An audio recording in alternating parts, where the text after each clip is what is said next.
Hey, two. Hey, one. Hey, two. Hey, three. Hey, four. Hey. Ho. Hey. Ho. Hey. Ho. Hey. Ho. Everybody get up. Ho. Hey. Ho. Hey. Ho. Hey. Ho. Everybody get up. Everybody get up. I said, everybody get up. Everybody get up. I said, everybody get up.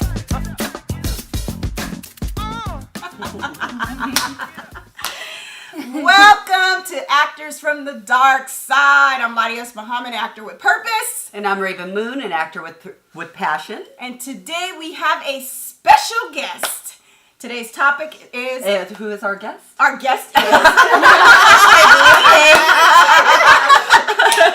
we don't want to talk about... Who is our guest? What's your name? Hi there, my name is Matahji Ameen. Yes.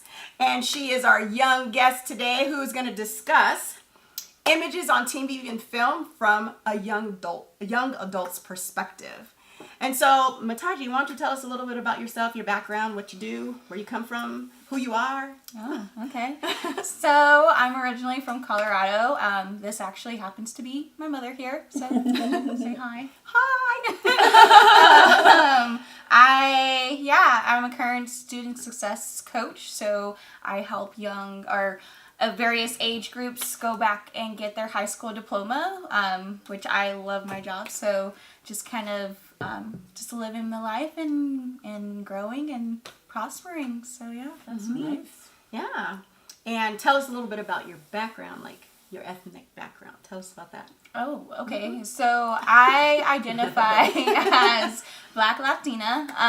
My mother obviously is African American, and my father, he's half Black, half Mexican. So Yep. that's how I identify. Nice. You got any hobbies you like to do? I love hiking. I love playing volleyball. I also love shopping and just hanging out with my friends and family. Yeah. Anything doing that stuff. Cool. So you went to CSU, right? Mm-hmm. Okay. And one of your degrees is in ethnic studies? Yes, ethnic studies with a concentration in multicultural media, and then I received another degree in journalism and media communications. Right. So, and one of our topics today is about images on TV and film from a young adult's perspective, and we want to discuss like from you coming up as a child into teenage, into young adults, and we'll cover some of the stuff that was on TV, and did you identify with anything, and do you see anything different, and coming from being a Black Latina, what does that look like for you? Okay. All right. Any Sounds questions you good. have for her to start off with? Not right off the bat. So Okay. yeah. Okay, so I did a little bit of research. Now, I did some... Why are you smiling? I'm just waiting. Like this big old cheesy grin. So I did a little bit of research, and I was just looking up some of the 1990s, but it was kind of still... I was still kind of... early 2000s? Yeah, this was like in the 1990s, but they went into the late 90s. I don't know. Do you remember the Fresh Prince from Bel-Air? Mm-hmm. All right, Living Single, A Different World, Family Matters, Sister, The Wayans Brother, Moesha, Yes. The Proud Family, Yep. Steve Harvey, Yep. Kenan and Kel. Oh, okay. Smart Guy, Yep. Cosby's, Yes. Hanging with Mr. Cooper. No. No, okay, there you go. That was like 1992. That was pre-you. Oh, yeah. In the House. That word. In the House. Uh, That was like the year you I was feel born. like maybe. The I Parenthood. know of it, maybe. No. Malcolm in the Middle. Yes. Between Brothers. Yes. City Guys. Yes. Wayne Head. That's it. Hey, Moni. No. Good News. No. The Hughleys. Yes. South Central. Sinbad. My Brother and Me. No. Our Own. No. 704 Hauser. No. And Good Behavior. Okay, but you got the. So those were some of the. But pick up one or two of those sitcoms and tell me, what did you identify in that particular? In those, these are like the greatest Black sitcoms of the 1990s. Oh. But then we'll go into more of the Disney TV shows, and then we want to talk about like, do you see yourself enough, and are those images positive or negative, and do you think we still have a long way to go? How are you, you know, has it changed since you came through? What are your thoughts? Okay, so I'll start with the first portion. I guess the first ones that pop out to me are Sister Sister, Smart Guy, Fresh Prince of Bel-Air. I think those, I would say, were great representations of just family and having a, like, it also provided, like, different avenues of where Black individuals can go through, especially as they go through college or if they're going through certain hobbies that predominantly are within the white community. So it was actually pretty nice seeing those. Obviously, I'm a little older now, so I don't know what childhood TV shows look like now. But as I've gotten older, I would say I've seen a mixture of both positive and negative representations of Black women, and also not enough representation of when it comes to different shades of Black women as well. Yeah. So when you say different shades, elaborate on that. Let's talk about that. Yeah, so I would say, like, Sister Hit Sister, for example, like, those were light-skinned, mixed, biracial girls, which is great, like, for someone like me, but also, like, I don't feel like it showed a lot of representation, even just thinking about their friends, like, none of their friends were dark-skinned that I could think of. Ah, that's interesting. Wow, I never made that connection. Never, ever. That's interesting. All right, keep going.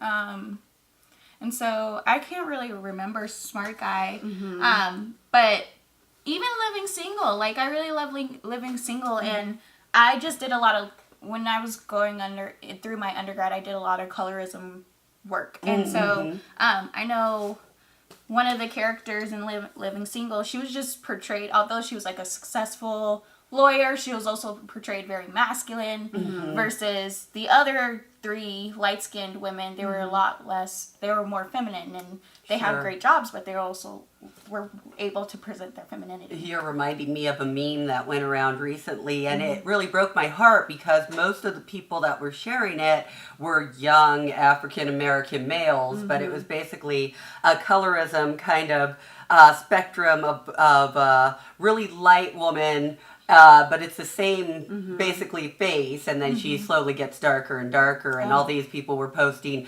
how to tell level of education from, and how to tell if she's going to be a cool chick that you can kick it with, and all of these very negative things that come with that kind of colorism thinking, right? Yeah. You know, LaDios brought up Power recently, and the Latin American, when she's in a love scene, you know, it's super romantic and soft lights, but when he's with his wife, a dark African American, it's rough and, you know, always from behind and all of that. So there's definitely a difference in depiction. I know we were going to talk a little bit about, like, the Oval, and here you have That will be in our second. Yeah. Oh, okay. Yeah, we'll definitely touch get on into that. But yeah, I was just thinking about how often Black women go into, get depicted as, I don't know, being more capable of going into violence, if you will. That we're the ones that you're dangerous to get with us because we might lose our shit and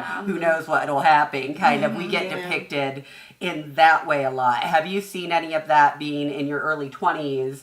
You know, like in terms of images in movies or on TV shows where you're like, oh man, I'm not like that. You know, like I don't fly off like, you know, like, where you can't even, not so much not relate, but it's almost like, you know, it's a fictional depiction because it's so over the top, if you will, you know? Actually, we can just tie all this in. We should, we should just tie it in because I think it is good. We'll just tie it all in. Okay.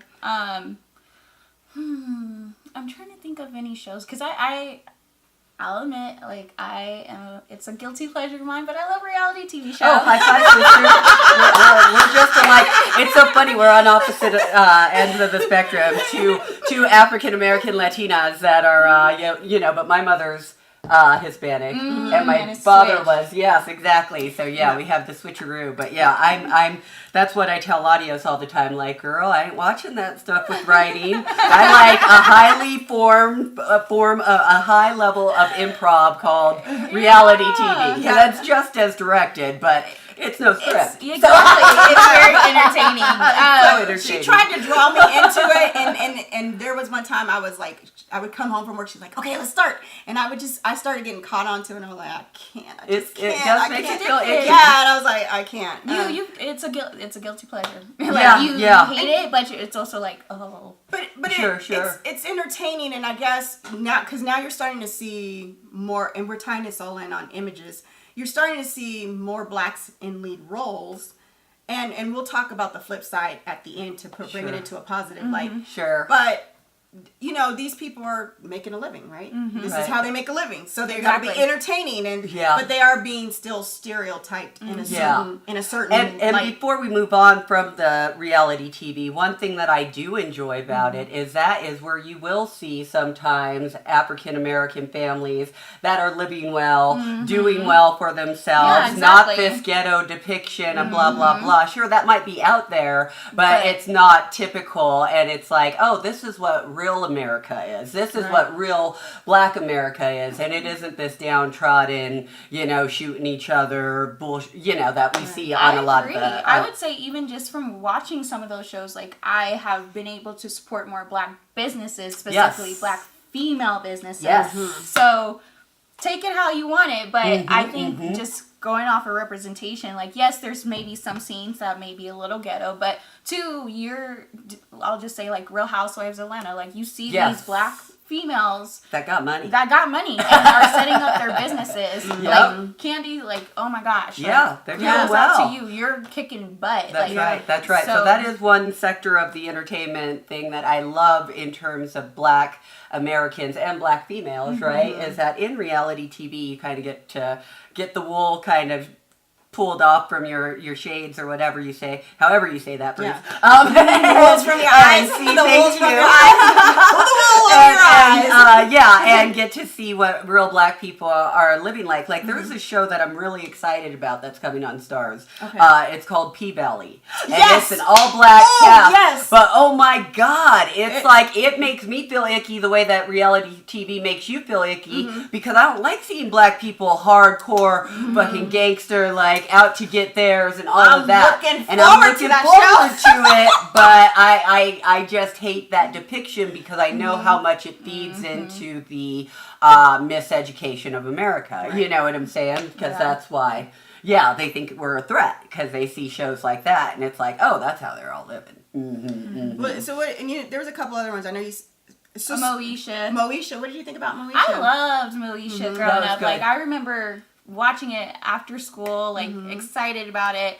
And again, that family dynamic, they presented a black family, a strong family, and talked about multiple avenues based off of race, sex, just, I think they may have touched on gender, maybe, but also just, like, life in general, which I really enjoyed. Sure. Do you think pre-Obama, I kind of sometimes think this, that kind of the sitcoms that we were getting pre-Obama were actually super positive for the black community in terms of educated black people, heartfelt black people, people that really cared about their families. Those were the days of Urkel, the days of, you did have Smart Guy and those kind of things that, cool. I don't know if, because I don't watch, we have Blackish, and Blackish is wonderful, but really that's the only thing that there is right now for us, you know? And so that's kind of sad to me. Yeah, like, I would agree with that, because even thinking today, like, I can't think of, like, any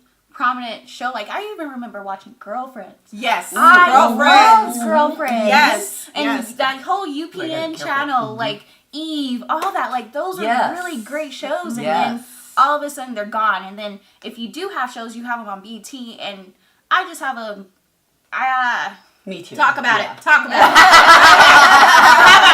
Come on, talk about it. 'Cause we want to get into that. You gotta, what's that? What's that mean? You gotta what? I have a mixed emotions about BET. Like, I love the dynamic of the principle of what is based on. Yes. I also feel like there are certain avenues that they have continuously projected out into the Black community Yep. Yes. that have been negative, and Absolutely. also have just like going back to what you're saying, like gangster, like Yep. hardcore Black, Keeping dark people in skinned their boxes, if you females, will. like Mhm. you know, and Yeah. yeah, it just keeps people in the boxes rather than let's explore this avenue. Like, why are our shows like Scandal presented on ABC versus BT? Sure.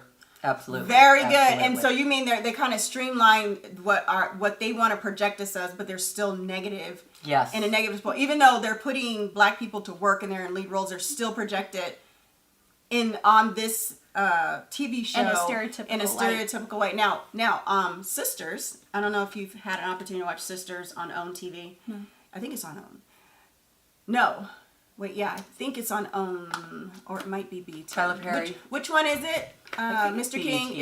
is it BT, Sisters, or is it OWN? BET. Okay. Now, Sisters is a positive light. That's about 4 women, and it's equivalent to Girlfriends. It's also equivalent to Sex and the City. And it talks about their different struggles in different ways. All the women are professionals, from banker to lawyer to, well, there is one. There's always a comedic role in every last. Is she a dark skinned woman? Yes, she Or is is a she dark, big? and she's thick. Yep, she's thick and a dark skinned woman. Stereotype. But there's 2 of them that are full figured, and she's not like fat big. She's curvy big, and so and so she's kind of like the comic relief that we mentioned last time. Yeah. But it is a good show. You got to understand, like, you don't want just when you're watching a show, you still want to be entertained. You want to be entertained. So to have something so this is just the way it is, and have all these perfect, it's not going to be realistic. I mean, you got to think about it. How many of your friends are all skinny? And how many of your friends are all like, you know what I'm saying? Yeah, we come in all shapes and sizes. So I think what I like about that Tyler Perry is that he broke the mold that we have to be these really thin size 0, size 3 women. So her being big does not really bother me. But like I said, all of the women have, one's like a business owner. She owns her hair shop now. And the one who's big and the comic relief, she works at an airline place. But they're all professionals and they all have like this background story. So that is kind of here on TV. And also Queen Sugar. Okay, have you seen Queen yeah. Sugar? Okay. So what do you think about that? I mean, when you're breaking down that from a young adult's perspective, is that kind of breaking in some of that molds or putting Black people in positive images? I think it's reality. I think I'd rather have a story that touch on multiple sections of what it means to be Black, because there's a duplicity of when, at least in my mind, there's a duplicity of being Black. You're Black in the community, and then you're Black outside the community, and that can look 2 different ways. And so I think Talk about that before you go forward. Like, break that down. the duplicity. Yeah, the duplicity. Yeah. Well, I think just from based off conversations and even just from what I've interacted with, it's just like when you're interacting, or let's say going for a job interview, you're not gonna be like, yeah, da da da da da. Like your mannerisms, your speech is completely different when you're interacting with people outside of your own community. So you code switch. Yeah. Do you code switch? Sometimes, yes. Yeah. And how do you feel about that? Huh. Oh, do you know what code switching is? I know what it is, but I don't know if that's exactly it. Like, I was talking. What is code switching? So Well, basically, that's just switching how you are in. I don't switch who I am completely. One way, no, like but you no. present one thing to one group and then present another Yeah. to another group. So, like when you're around your Black friends, yeah. But personally, regardless, when I'm with my friends, I'm more laid back. Yeah, I exactly. cuss more. I don't have to Exactly. be polished. If I go into a job interview, I am going to be polished. I've been preparing. I've been working up for it. Like I was saying, one of the things that like the gay community has a benefit of is that, in the morning they can butch it up or, whatever it is to go for that interview. Whereas I can't put on different skin. They're still going to see me as a Black person at that job interview. And it behooves me to go into the white world and let them know, I know your rules. I know your expectations versus going in there and acting like you don't. Because if you want the job, you're going to have to conform to their expectations and their standards, because that's just America and California. capitalism, right? Like at the end of the day, you have to play somewhat of a game because we don't get to control this world. We aren't the ones at the top, and we don't get to have our sacred spaces. That's part of segregation, right? Is that the hottest joint in the place would be the juke joint, and black people could turn around all these white teenagers that are coming to get down, you know, but they could turn us away from their restaurants. They could turn us away and get the police involved and all of that. So that's where we, like when they say that comment that black people can't be racist, that's what they're talking about, because we don't have the police, we don't have the control and the power to put the hammer down on the white race. Like they have the power to do that to us. So I don't know if it's code switching. I don't want to put that negative term on it, wait a because minute. that's just kind of conforming. Anybody who goes into a job interview should be polished. Yes. Okay, but what I'm saying is, once you get into the job, are you still code switching? We're talking about once you're in it.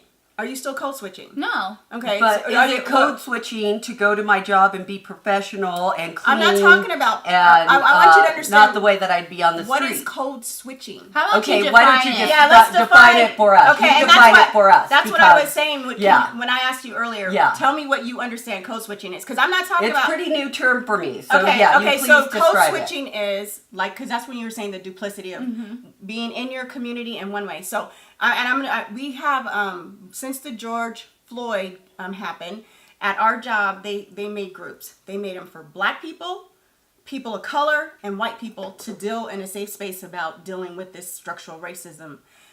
And in our group, there's a couple of biracial black Latinas in there. And they said, I have code switched. I code switch at work. There's a couple of sisters who's light skinned and they code switch. They act white. They present themselves like really articulate. But then they get with us and they're just like, they take off the mask. Basically, you have on this mask. We're not talking about professionalism. You can still be professionalism and be yourself. But the code switching is when you say, when I get around a whole bunch of white people, I'm not saying like you can't use your regular voice. I'm saying you lose your voice. You start to be them and not So yourself. this is Huh? where Say I it again, Mr. King. Hold on one act second. like them. You act like them. You're not me. This- Okay, and wait, let me Go elaborate. ahead. So I don't code switch. Okay. Okay, I went into my interview professionally, but when we had a group and it was white people and they were talking about, we went and we protest with, they were talking, some white people, we went and protest for the George Floyd. And so I'm listening and they're asking everybody their opinion. And then so I said, you know what, that's cute. This is exactly how I said it. I said, that's cute. That's cute what you did. I said, but where the fuck was you? I use those exact words. Where the fuck was you when Sandra Bland was there? When Tavion Martin was there? What the fuck you doing? I said, we don't need no more allies. We need accomplices. And I said, so therefore, that's cute what you doing, but you ain't really doing nothing. You doing that because you feel guilty. That's what I'm talking about. I wasn't code switching. I was showing them this is LaDios. They all know this is LaDios. I still deal with them professionally. I don't talk crazy, but I said what I said. Okay. So when you're code switching, you are really conforming and trying to integrate into their world. Okay. And so the duplicity of when we were elaborating on that, when you have one way with your community and one way with another community outside of the community, are you code switching during that time? And can I just elaborate You on need some something? No. Okay, as a like, person that doesn't have a community, right? Being, like I said, growing up this dark in a Hispanic home, I wasn't accepted at home. I wasn't accepted, I wasn't black enough, I wasn't Mexican enough, I wasn't any enough, so I was always kind of on the outskirts. Right. And due to that, I have friends that are just whoever would accept me at the time. So I do have a group of white friends, I do have groups of black friends, I don't change my speak. I don't change how I act around them, but at work, yes. I am, if I'm at the office, no, I am to myself. I keep my mouth shut. I stay on my task. I stay focused. And if it's, yes, what do you need, sir? Yes, and what do you need? And that might be to you code switching, but to me, that's being professional and just living up to the standards of what the corporate world expects of you, right? To go in there, work I'm not your talking about nose to the professionalism. grindstone. I'm not kind talking of about thing. I said, what about outside of, okay, so what if we frame it in a way of like saying, outside of work, Yeah. if you're around like a whole group of white people, Yeah. are you gonna be Yeah, I'm still normal the Rav'n? same. Or Yeah, are you gonna absolutely, be like, because I'm still like this articulate person. It's like I'm very authentic. And I get what you're saying. Okay. Not everybody is like that. Not So everybody is authentic. This wasn't directing at Oh, you no. personally. I'm just saying that Right. that's the difference. Is Okay. sometimes people have that community to come to and come from, and they do put on different faces. That's what I'm saying. Is Exactly. that I do get that point, is that a lot of people don't know how to be authentic and will put on a different shade and a different mask for whoever they're trying to fit in with, especially the black person that doesn't feel like, or feels like they have to, I don't know, achieve some standard to get their white people to like them, kind of thing. If you will, kind of thing. To be extra. They won't be intimidated Yeah, exactly. or like, oh, she's too aggressive or this, that, and the other. Exactly. So I do get that. Okay, so we are clear on code switching, and that's a good thing. Yes. Because we're talking about images, and so when we have these certain images of how we're projected to be, that does affect you and how you navigate through this thing called life, especially in white America, don't you think? Sure. So and that's the duplicity I was yeah. trying to say. So I don't see it as code. I think it's a portion of code switching, but I don't see it specifically towards that. Interesting. Okay. But going off of your original question, no, I think when I was younger I did, and it was more within like the Black and Latino community because you want to fit in, and also you're just like, and you're getting that pushback like, oh, you're not black enough, or you have different hair, you're not, you just can't fit in, and then the same thing with the Latin, you're like, oh, you don't speak Spanish, Right. you don't know what you're doing, and And that's your fault. 'cause I Being tried to teach you Spanish, biracial right? being biracial is a different struggle. Yeah. That a lot of people don't understand, that never enough kind of feeling that your community inadvertently gives you, because they don't mean to. It's not like anybody's wanting to make you feel that way. But at the end of the day, the comments about the hair, oh, you got that good hair, and like those kind of things. It's like, but cousin, come on. but yeah, I think now, no, because I just don't care. Yeah. So, and Yeah, you know who absolutely. you I know who I am. And Yeah. who are Exactly. you? Who Yes. is Matahji Ameen? Who is she? To define her, I guess she's an independent, selfless, self-aware individual who is learning and growing every single day. Now we're gonna come right back and do. Hi, all you wonderful people. I'm LaDios Muhammad, actor with purpose. We are promoting black businesses here today. Look at this beautiful satchel that was made by Amisha with Royalty Blends. She made this satchel for me as my bunny, my pet last year. Tika Amala died and transitioned. So she has anointed it and made this beautiful satchel to promote healing, spiritual healing, and peace of mind. If you are interested in any of her products, you can go to Royalty Blends. She does teas, tinctures, specialty blends, and items like these.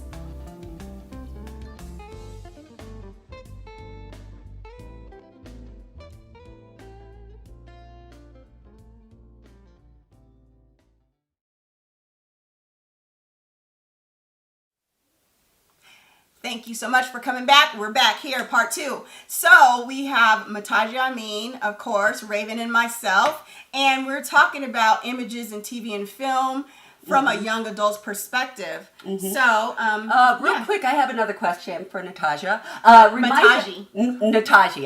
Ma. Matahji. Yeah, there you go. I needed my hearing aid. That's okay. It's sad. No, you're good. And you always call her T, so that's what. Yeah. Or Taji. Yeah. Taji. Yeah. Okay. Anyways, tell me again what your job is. I'm a student success coach. So Okay. essentially like similar to a student academic coach, but we also work with students outside of school as like their life's coach. Okay. What would you say is the main demographic of the kids that you work with, and do you think they're affected by social kind of images, and where do you think that influence is mostly coming from? So I primarily work with adults, so 18 okay. and up. So 18 Okay, that's to like interesting. 65. And my primarily demographics, they're primarily Black and Latino, Nice. and maybe like a small of white. Nice.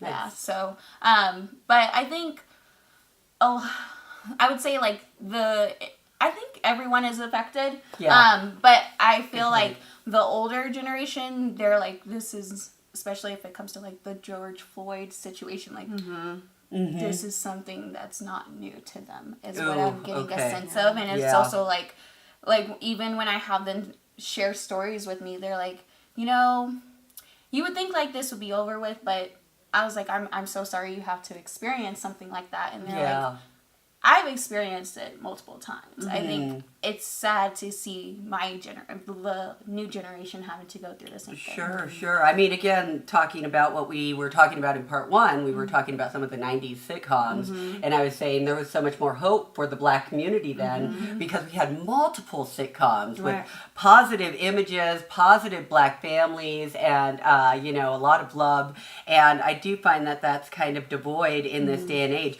So, LaDios, why don't you bring us into some of the more current sitcoms and those images, if you will. Okay, so I picked four of them that we're going to talk about. These are still all stereotypes, and then as we tie it in. You know me, the glass is always half full with me, so I want to look at it from a positive perspective once we talk about the negatives. And we're going to talk about the four: Power, Empire, The Oval, and How to Get Away with Murder. And oh my god. I don't watch. She hasn't watched any of them. I probably only watched Empire. Okay. I watched some episodes of Power, and the other ones I don't watch. Are you familiar with? Are you familiar The with Oval and How to Get Away with it? Okay. I get like the concept. Yeah, you can wing it. Okay, so well, we can go from How to Get Away with Murder. You know that's with Viola Davis. Yeah. This is directed by Shonda Rhimes. Is she the writer or director, Mr. King? Or both? She's the writer. Okay, so Shonda Rhimes, who's a Black female the writer. director is Peter And Peter Norfolk. is Norwalk. So, do you know about How to Get Away with Murder? I get the concept. Okay. So the cool thing is, it's a beautiful dark-skinned woman, Viola Davis, in a lead role. And this show has been on about 6 years, maybe. They're about to phase. This is the last year, or either last year was the last year. I'm like 2 seasons behind. Okay. So basically, she's a lawyer. It starts off as she's a lawyer and Professor. and a Really professor. not just any lawyer, right? I mean, she's top of the game. Yeah, she's top of the right? game because she has her own law Yeah, firm. yeah. So those are already some positive images, Sure, right? absolutely. She's a Black woman in the lead role on her own TV show. And she's a teacher on the show. And she's a professor on Yes, on and this, a on this show. professor. Yeah. So, Yes. Yep, and she does. Yeah. Yeah, well, one thing I'm going to say that does kind of ring true with real life because I was recently looking for a Black doctor, and it's Colorado, whatever. But I was just shocked by the few regular general practitioners that were around town were either way out in the sticks of Colorado or they were directors of cardiology. They were directors of they were either, way out there or, at the top of their game. So that's one of the things that I think is very true is that when we do succeed, it is almost like just always Black excellence. So It's required. it is required because we have to work so much harder. We have to work 10 times harder. That's so true. Now that as a Black woman, I do experience even in present time in my current job. Oh, yeah. Like my boss is like, "Why are you working?" I was like, "Why are you working?" You know what I'm saying? Like an email will come and I'll respond, and it may be 9 o'clock, and she's like, "What are you still doing working?" I was like, "What are you still doing working?" Like, Sure. Hey, I got to keep up with you. You know what I'm saying? Because that's just how it is. I was 19 and I was working at a education nonprofit. Actually, I was around 25, and I had a Black boss who was the director of development, and I got really offended because I made some snide comment about sending out thank you cards, like, they didn't give us money, we don't need to do that. And she was like, look, you are always polite. You always go above and beyond. And she was like, and because you are a Black woman, you have to work twice as hard. And I felt resentment toward that. But at the end of the day, she was just telling me the truth and setting my little narrow ass straight because I just didn't know nothing. So, Speaking of Black business, and then we'll circle back into that. So I go to this Black spa called On the Go Wellness, and when I say excellence, this spa is excellence. It's in Aurora, so I have to drive way out to Aurora to go, but they are super professional. And so I thought last week my appointment was on a Thursday, and it really was on Saturday. And so I drive all the way out there, and I'm like, oh, she's like, no, you're not on the books. And anyway, I mean, I wasn't mean or rude, but I was so irritated because I was thinking, dang, I just drove out of my day to here. I'm not on the books. And I got, I was kind of mad at myself. I got my cables crossed and everything. But how she handled me was so professional. I mean, she was, okay, that's fine. We got you on there for Saturday. Are you okay? And so when I went back on the Saturday, I had to say, thank you. Thank you for being a professional, your daughter, because it's kind of like a family business, but there's lots of other, it's all black owned, black women. It's an amazing spa, but I was saying, thank you for being professional. You handled me like any other white spa would be. You didn't handle me like, oh, she's black, so I'm going to talk ghetto to her and be like, girl, please. And she was so professional. I said, this is black excellence. And so they're setting the tone and the trend that there are some black businesses out there that are very professional, because we can have these businesses, but we still lack in some soft skills. Yes. But it doesn't mean we're not trying. You know what I'm saying? So, yeah. But anyway, with How to Get Away with Murder, as we were saying, she was a black professional. Now, again, here goes the stereotype. She's this beautiful, dark-skinned woman, but she's married to a white man. Oh, yes. Well, yeah. And too, but that is a part of society. It is true. In a what lot way? more black women are getting married outside of their race because black men have not either accepted them, or they are downgrading sometimes, or they're not available. Or they're doing the same. Because I know there are a lot of black men that like to go. Talk about that downgrading. I don't want to say downgrading, because that's negative, but they're not, like, for instance, I'm trying to think of, for example, so Think Like a Man. Tarahji P. She went with this man, gray man, who cooks but does not have a job. Okay. And so it's like, I thought he had a job. He was like an actor or something like that. no, he was a cook. Oh, but so is that not a job? But it's not. She's a lawyer. Why does that matter? I'm not saying it matters, but a lot, like, if you were a white woman, you were in that same space. She's smiling because we had this conversation last week, which is why I brought my daughter on the show, because I can be completely objective about this. No, really, I'm sorry, Matahji. She's not my daughter right now.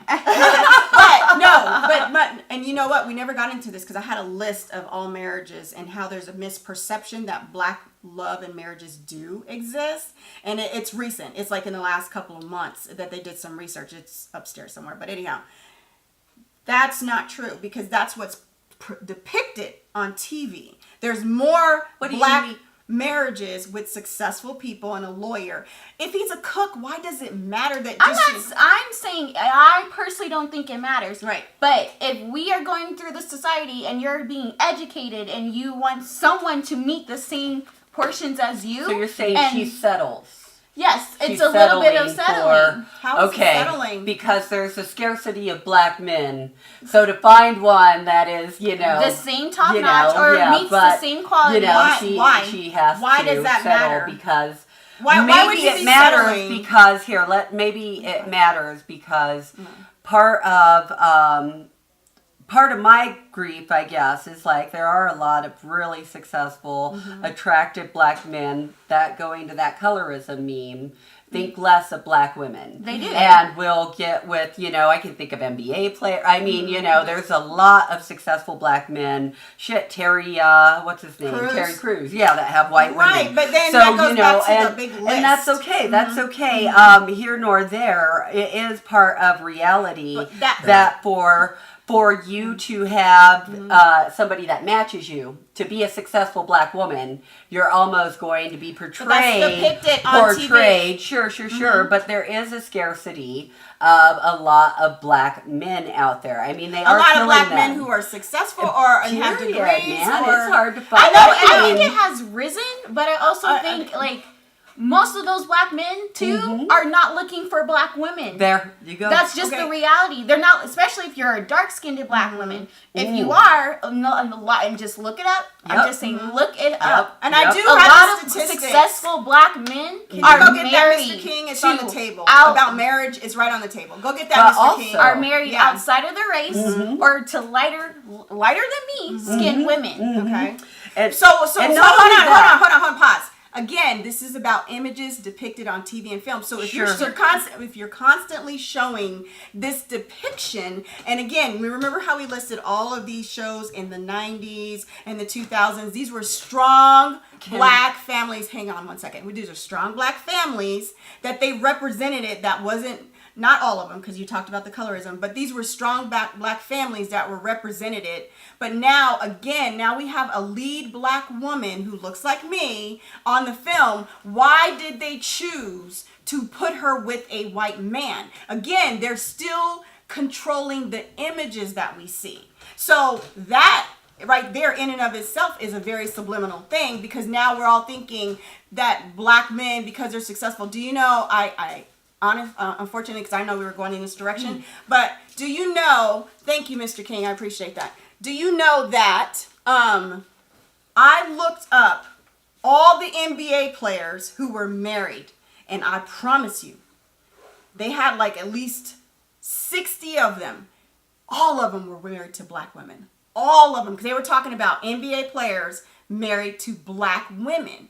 And this percentage of NBA players that are black married to white women is very small. The problem is they project it on the screen.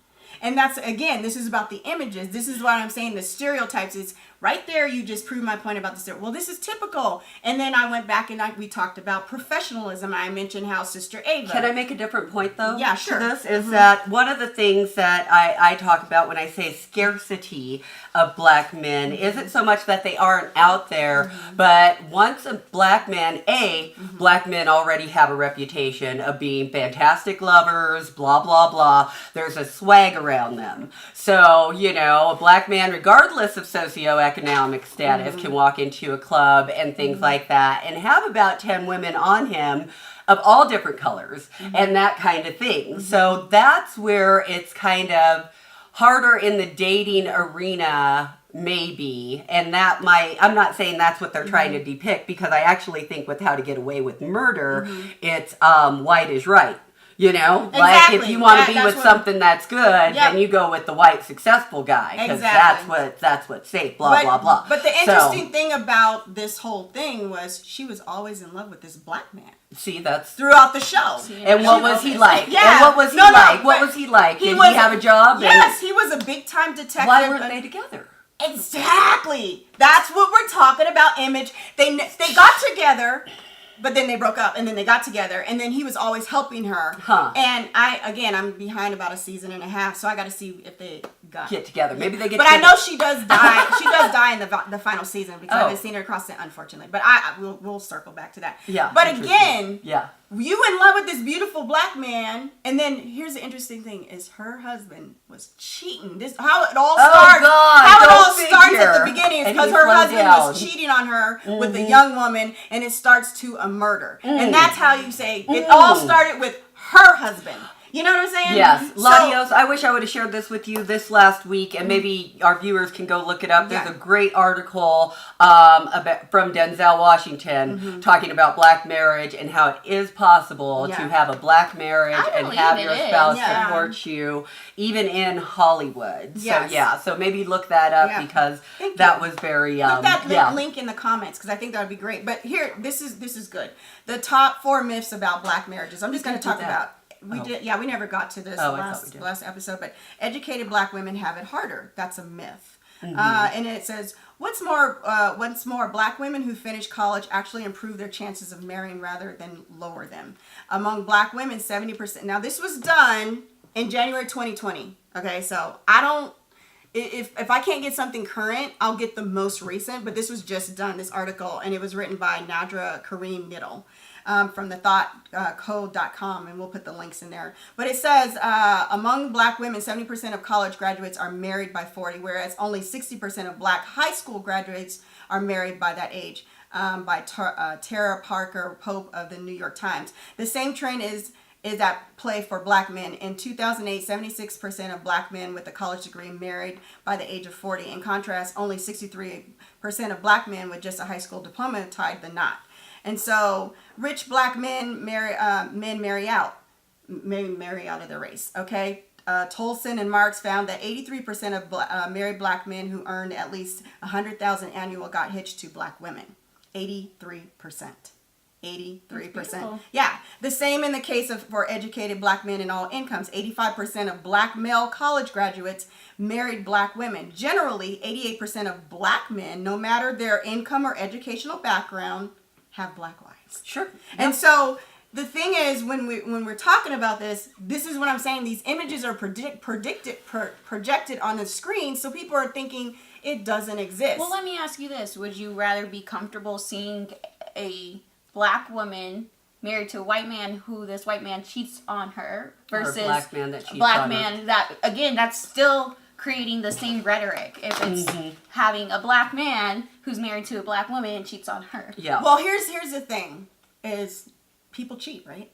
Yep. Just take that out, that people cheat. Sure. Okay, the only reason I mentioned it is because I was talking about the interracial relationship in and of itself. I was But you why also couldn't said you think why? that Well, being a multicultural person, this can all, I ask? Yeah, this started. We were talking about how the murder started was because he cheated. But you said, why does it have to be a white man? And do Right. you not think that interracial couples are somewhat of a norm in this day and age? As you know, I'm gonna as tell a you biracial, multiracial person, I'm gonna tell you I this. do feel like I see a lot of people Well, that are. Colorado. You grew up here, right? That's true. Have you been to absolutely. any other dynamics like the South, the East Coast? You know, only Florida and things like that. But in on the black vacation. neighborhoods, have you been? You know, going through Miami and things like that. Okay. But it's not like I've spent time. No, absolutely there not. you go. But so I come from Ohio. Uh-huh. The high school I went to was pretty much 75% black. Okay. Okay. And then I went to an all black HSBCU for my freshman year. Okay. And I was really exposed because I've never seen such a plethora of different colors. So when I was growing up, it was black people. I mean, we didn't even have too many. I don't even think we had any Latinas or Latin, Spanish-speaking community or anything of the Hispanic culture in our school. It was just black and white. Mm-hmm. Okay, so that's all I was exposed to. And when I was growing up, there was one time I seen a brother. He was a basketball player. One of the popular guys was dating this white girl, and it was like a big thing. Like, Sure. no, we don't do that was here. hardcore, yeah.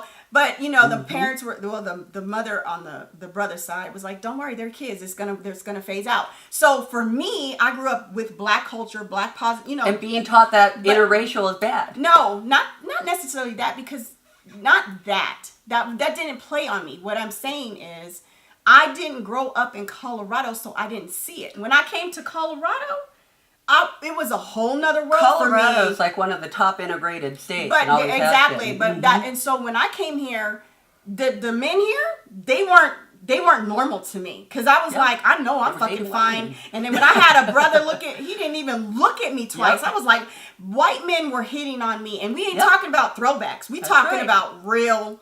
Yep. Successful white men. I was like, what the hell is going on? So that was foreign to me. But this hub here in Colorado is very integrated. Absolutely. And it's just like, whoa. So if that's the dynamics you want to live in, but if you go down south, you go down south, Sure. you go down the East Coast. And it's that where How to Get Away with Murder is set. Because for me, in California, a black successful woman with a white man is perfectly normal. In Colorado, that's perfectly normal. Right. And maybe in Ohio or the South, that is totally taboo. And that's based off of what your demographics look like. Exactly. Absolutely. But I'm saying if you're projecting that, then you're saying, how we doing on time, Mr. King? Okay, cool. Perfect. Cool. And what I'm saying is that, with that said, if you just keep putting that, then you're promoting it. But then you're eliminating that black love does actually exist. That's all I'm saying. Sure. But sometimes it's not always available. I had issues trying to date people of my own race. And again, being multicultural, it was always like, am I really of your race? So I have a white ex-husband. I have 2 little white children. I don't have any hate in my heart toward my white babies. As a matter of fact, I think they're a blessing. And I think that's America's sin, is staying segregated and not integrating and loving each other instead of, tearing down the walls and being Americans versus I'm a Black American, you're an Asian American, you're a Latin American. We all get put in these boxes. Do we have to stay there? So that's where I'd love to see is just more love. So to me, it doesn't offend me when I see interracial couples. Right. What offends me are like commercials where you'll see a really light-skinned black woman with a white man, and all of a sudden they have a dark black baby. Because I'm like, that don't make sense. They would have had a white baby, So those are the things that offend me, because that's not